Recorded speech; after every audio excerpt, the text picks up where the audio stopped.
ಇದೊಂದು ನಿಸರ್ಗದ ಒಂದು ದೊಡ್ಡ ಗಿಫ್ಟ್ ಕೊಡುವುದು ಜೀವನ. ಈಗ ನಿಮಗೊಬ್ಬರು ಒಂದು ಗಿಫ್ಟ್ ಕೊಡ್ತಾರೆ, ಏನೋ ಒಂದು ಕಾಣಿಕೆ ಕೊಡ್ತಾರೆ. ಅದನ್ನು ಒಯ್ದು ನೀವು ಮನೆಯೊಳಗೆ ನಿಮ್ಮ ಶೋಕೇಸ್ನಾಗ ಇಡ್ತೀರೋ ಇಲ್ಲ.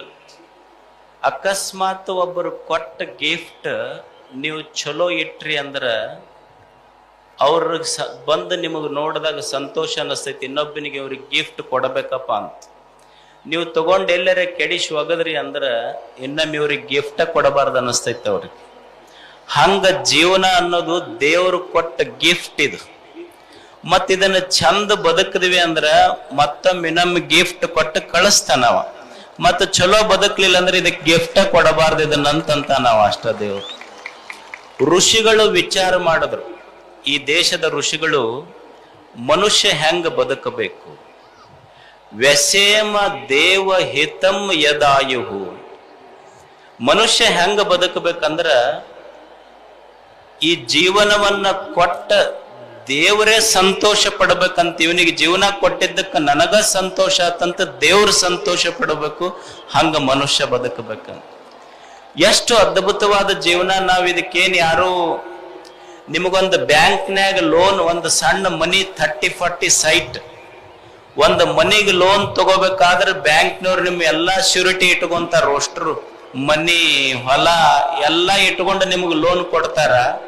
ಒಂದು 100 ವರ್ಷದ ಬದುಕ ಯಾವ ಗ್ಯಾರಂಟಿ ಇಲ್ಲಾರ್ದೆ ನಿಮ್ಮ ಮ್ಯಾಲಿನ ಭರವಸೆ ಮೇಲೆ ದೇವ್ರ ಒಂದು ಜೀವನ ಕೊಟ್ಟ ನಮಗ್. ಹೆಂಗ ಬದುಕಬೇಕು ನಾವು? ಏನೂ ಇಸ್ಕೊಂಡಿಲ್ಲ ನಮ್ಮ ಕಡೆಯಿಂದ, ಪುಕ್ಕಡಿಯಾಗಿ ಕೊಟ್ಟಾನ. ನೀವೊಂದು ಬಿಸಿಲರಿ ಬಾಟ್ಲಿ ನೀರ್ ತೋರಿ 10 ರೂಪಾಯಿ 20 ರೂಪಾಯಿ ಕೊಡ್ಬೇಕು ಅವ್ರಿಗೆ.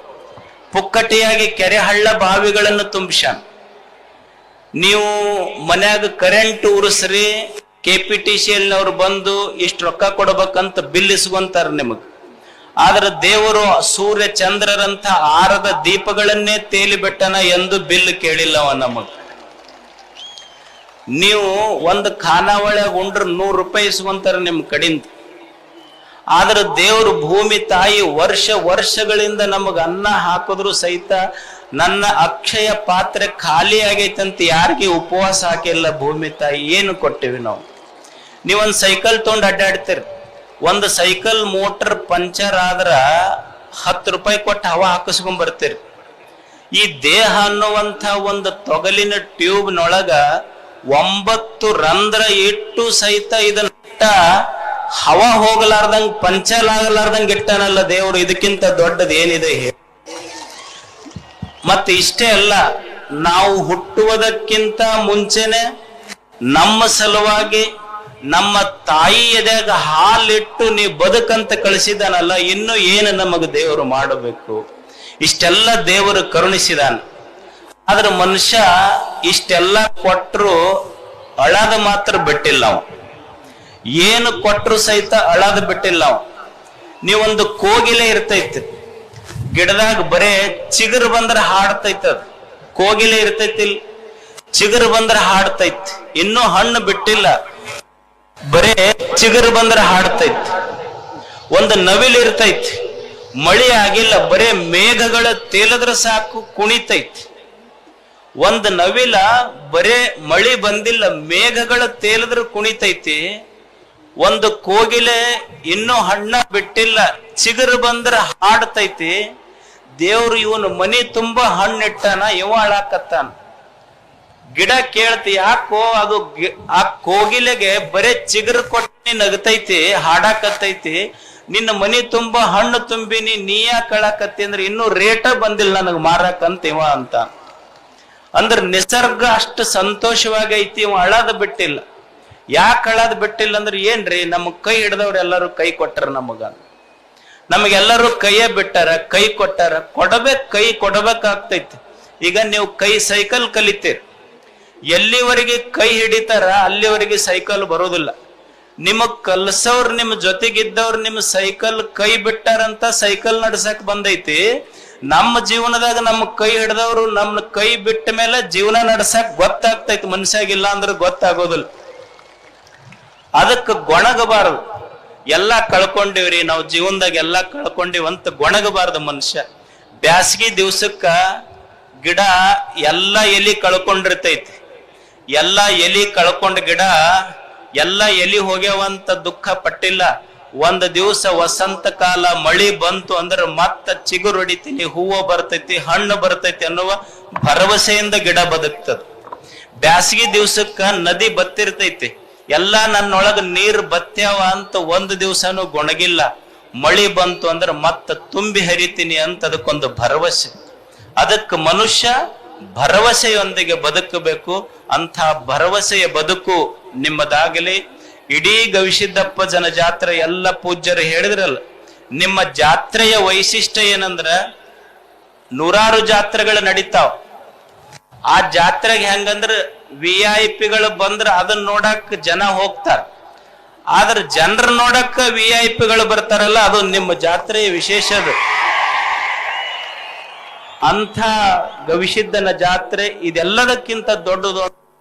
ನಿಮ್ಮಲ್ಲಿರುವ ಸಮಾಧಾನ, ಶಾಂತತೆ ಮತ್ತು ಮಠದ ಬಗ್ಗೆ ನಿಮ್ಮಲ್ಲಿರುವ ಅನನ್ಯ ಪ್ರೇಮ. ಇದು ಯಾಕಿಷ್ಟು ದೊಡ್ಡ ಜಾತ್ರೆ ಬೆಳೀತು ಅಂದ್ರ, ಇವತ್ತೊಂದು ಘಟನೆ ನಡೀತು. ಒಬ್ಬ ಹುಡುಗನಿಗೆ 2 ಕೈ ಇಲ್ಲ. ಅವ ತಂದು ನನ್ನ ತಟ್ಟಿಯೊಳಗ 2,000 ರೂಪಾಯಿ ಕಾಣಿಕೆ ಹಾಕದ. ಅದನ್ನ ನೋಡಿ, ಇಲ್ಲ ನನ್ನ ಕಾಣಿಕ, ನಿನಗ 2 ಕೈ ಇಲ್ಲ, ನೀ ನನ್ನ ತಾಟಿನೊಳಗೆ ಕಾಣಿಕ ಹಾಕಕತ್ತಿಲ್ಲಪ್ಪ, ನನ್ನ ಮನ್ಸಿಗೆ ಸಮಾಧಾನ ಆಗೋದಿಲ್ಲ ಅಂತ ಹೊಳ್ಳಿ ಅವನು ಬಕ್ಕಣದಾಗ ಇಟ್ರ, ಅವ ಮಂದಿ ಕೈಲೆ ತೆಗಿಸಿ ಮತ್ ಹೊಳ್ಳಿ ಹಾಕಿ ವರ್ಷನ ಅಜ್ಜಿಗೆ ಇದನ್ನು ಕೊಡ್ಲೇಬೇಕು, ನನಗ್ ಕೊಡ್ಲಿಲ್ಲ ಅಂದ್ರೆ ಸಮಾಧಾನ ಆಗಲ್ಲ ಅಂತ ನನಗ ಜಬರ್ಸಿ ಮತ್ ದಾಸೋಗ್ ಕಾಣಿಕ ಕೊಟ್ಟು ಹೋದ. ಇಂಥವ್ರ ಶ್ರಮದಿಂದ ಇದು ಜಾತ್ರೆ ನಡೀತದೆ. ಇಂಥ ನೂರಾರು ಜನ, ಯಾರು ಕಟ್ಟಿಗೆ ಹೊಡೆದವ್ರ ಗೊತ್ತಿಲ್ಲ, ರೊಟ್ಟಿ ಮಾಡಿದವ್ರ ಗೊತ್ತಿಲ್ಲ, ಕರ್ಚಿಕಾಯಿ ಹೋಳಿಗೆ ಮಾಡಿದವ್ರ ಗೊತ್ತಿಲ್ಲ, ಜಿಲೇಬಿ ಮಾಡಿದವ್ರ ಗೊತ್ತಿಲ್ಲ, ತಿಂದವ್ರಂತೂ ಮೊದಲ ಗೊತ್ತಿಲ್ಲ. ಇನ್ನಿಷ್ಟೆಲ್ಲ ಆಗಬೇಕಾದ್ರೆ ನಿಮ್ಮ ಶ್ರದ್ಧೆ, ಮಠದ ವಿಷಯದಲ್ಲಿ ಇಲ್ಲಿವರೆಗೂ ನಿಮ್ಮ ಯಾವ ಜಾತಿ ರಾಜಕಾರಣ ತರದೆ ಇದನ್ನ ಪರಿಶುದ್ಧವಾಗಿ ಇಟ್ಟಿದ್ದಕ್ಕಾಗಿ ಇಡೀ ಭಕ್ತ ಕೋಟಿಗೆ ನನ್ನ ಕೋಟಿ ಕೋಟಿ ನಮನಗಳು. ಸದಾ ಸದಾ ಇದು ಹೀಗೆ ನಡೀಲಿ. ಮತ್ತು ದಯವಿಟ್ಟು ಲಕ್ಷಾಂತರ ಜನ ಸೇರಿರಿ. ಹೋಗುವಾಗ ಸಮಾಧಾನದಿಂದ ಹೋಗ್ರಿ, ಸಾವಕಾಶವಾಗಿ ಹೋಗ್ರಿ. ನಿಮ್ಮ ಜಾತ್ರೆ ತೇರೆಳೆದ ಮೇಲೆ ಮುಗಿದ್ರೆ ನೀವು ಮನಿ ಸಂತೋಷದಿಂದ ಮುಟ್ಟದಾಗ ನನ್ನ ಜಾತ್ರೆ ಅದು ಅಷ್ಟೇ. ನೀವು ಸಮಾಧಾನದಿಂದ ಯಾರು ದಬ್ಬಬೇಡ್ರಿ, ಸಮಾಧಾನದಿಂದ ಹೋಗ್ರಿ, ಆರಾಮ್ ಪ್ರಸಾದಕ್ಕೆ ಬರ್ರಿ. ಅಲ್ಲಿ ಮೇಲೆ ಕಾರ್ಯಕ್ರಮ ನಡೀತದೆ. ತಮಗೂ ಎಲ್ಲ ಪೂಜ್ಯರಿಗೂ ಮತ್ತು ನಿಮ್ಮೆಲ್ಲರನ್ನ ನೋಡುವ ಆಶೆಯಿಂದ ಬಂದಿರುವ ನಾಡಿನ ಎಲ್ಲ ಹಿರಿಯರಿಗೂ ಜನಪ್ರತಿನಿಧಿಗಳಿಗೂ ಶರಣು ಶರಣಾರ್ಥಿಗಳು. ಮುಂದಿನ ಜಾತ್ರೆಗೆ ಇದೇ ತಮಗೆಲ್ಲ ಆಮಂತ್ರಣ. ಸಾವಕಾಶವಾಗಿ ಹೋಗ್ಬೇಕು. ದಯವಿಟ್ಟು ಕೈ ಮುಗಿದು ತಮ್ಮಲ್ಲಿ ಪ್ರಾರ್ಥನೆ, ಸಾವಕಾಶವಾಗಿ ಹೋಗ್ರಿ. ಅದೇ ನಮಗ್ ಖುಷಿ. ಶರಣು ಶರಣಾರ್ಥಿಗಳು. ನ್ಯೂಸ್ ಫಸ್ಟ್, ನಿರ್ಭೀತಿಯಿಂದ ನಿಮ್ಮ ಪರವಾಗಿ.